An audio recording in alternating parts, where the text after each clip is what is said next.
maisha huyu. Oh my Lord. Wale maisha huyu. Angalia ndio wenyewe tu hiyo inatendeka hapo. Hiyo inaitwa power ya kingdom.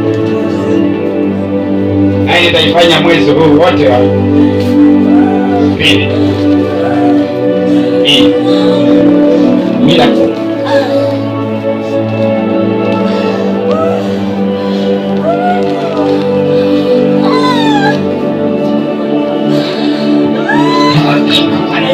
Apone na funguliwa kwa damu ya Yesu.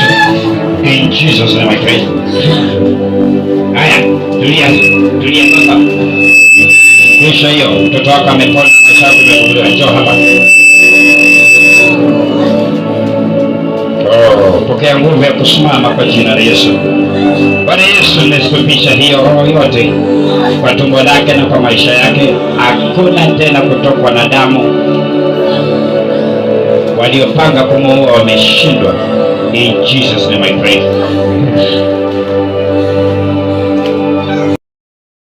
Sasa naosha tumbo lake kwa maji ya upako.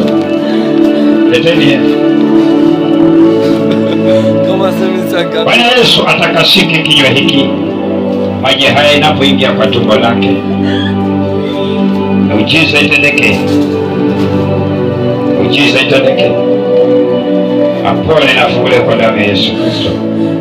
Hata waona mateso na hata waona mahangaiko mwili, hata waona shida katika maisha yake, naosha taabu zote kwa mwili wake, kwa maisha yake na hata kwa mtoto wake, na hata kwa tumbo lake. Neema imetosha. Yesu wa neema, kwa mdomo wako. Yesu wa neema, maji haya yafanyike dawa, yafanyike damu. In Jesus name I pray. Amen. Amepona. Wewe pigeni Yesu makofi mazuri.